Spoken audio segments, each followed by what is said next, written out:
ఇప్పటి వరకు ఎంతోమంది చనిపోయారు, కానీ ఒకరి మరణం మాత్రం చాలా ప్రత్యేకమైనది. ఆయనే యేసుక్రీస్తు. ఆయన ఎందుకు చనిపోయాడు? అందుకేమైనా కారణం ఉందా? దాన్ని తెలుసుకోవాలంటే మానవ చరిత్ర ఆరంభానికి వెళ్ళాలి. దేవుడు ఆదామును ఏ లోపము లేని ఒక పరిపూర్ణమైన మనిషిగా సృష్టించాడని బైబిల్ చెప్తోంది. అతను ఏదైనా తోటలో ఉన్న ఏ చెట్టు ఫలాన్నైనా తినవచ్చు, ఒక చెట్టువి తప్ప. అలా దేవుడు ఏమాత్రం కష్టంగా లేని ఒక చిన్న ఆజ్ఞను అతనికి ఇచ్చాడు.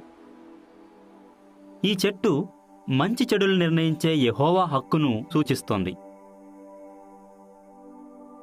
ఆదాము యెహోవాకు లోబడి ఉన్నంతకాలం అతను పరదేశు భూమి మీద సంతోషంగా జీవించవచ్చు.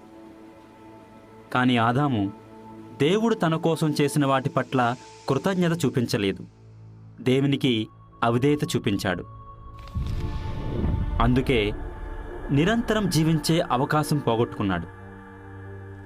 కానీ అలా నష్టపోయింది అతనొక్కడే కాదు, అతనికి పుట్టిన వాళ్ళందరూ ఆ చెడు ఫలితాలను అనుభవిస్తున్నారు. మనుషులు తమంతట తామే పాప మరణాల నుండి విడుదల పొందలేరు. వాళ్లకు ఎవరో ఒకరు సహాయం చేయాలి. అందుకే యెహోవా తన పరిపూర్ణ ఆత్మకుమారుల్లో ఒకరిని అద్భుతంగా ఈ భూమి మీదకి మనిషి రూపంలో పంపించాడు. ఆదాములానే యేసు కూడా పరిపూర్ణుడు. కానీ ఆదాములా అవిధేయత చూపించలేదు.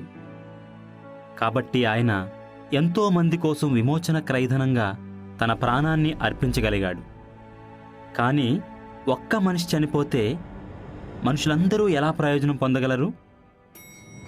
ఒక పెద్ద ఫ్యాక్టరీలో పనిచేసే మేనేజర్ దానిలో డబ్బులు దొంగతనం చేశాడనుకోండి.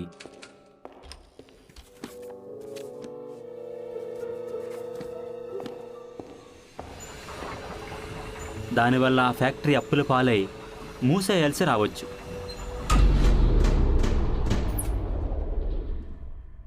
అందులో పనిచేసే వాళ్ళు ఉద్యోగాలు లేక రోడ్డున పడతారు. ఒక అతని అవినీతి వల్ల ఎంతోమంది బాధలు పడాల్సి వస్తుంది. కానీ గొప్ప మనసు ఉన్న ఒకతను వాళ్ళ బాధను చూసి జాలిపడి సహాయం చేయాలనుకున్నాడు. అప్పులు తీర్చేసి ఫ్యాక్టరీని మళ్లీ తెరిచాడు. అలా ఆయన ఒక్క అప్పు తీర్చి పనిచేసే వాళ్ళందరితో పాటు వాళ్ళ కుటుంబ సభ్యుల జీవితాల్లో కూడా వెలుగు నింపాడు. ఆదాము ఆ చెడ్డ మేనేజర్ లాంటివాడు. అవిధేయత చూపించి పాపమనే పెద్ద అప్పును తన పిల్లలందరికీ ఇచ్చాడు. యేసు ఆ గొప్ప మనసున్న అతని లాంటివాడు. ఆయన తన పరిపూర్ణ జీవితాన్ని బలిగా అర్పించినప్పుడు పాపమనే అప్పును తీర్చేసి ప్రతి ఒక్కరూ నిత్యము జీవించే అవకాశం కల్పించాడు. యేసు నిజంగా జీవించాడా?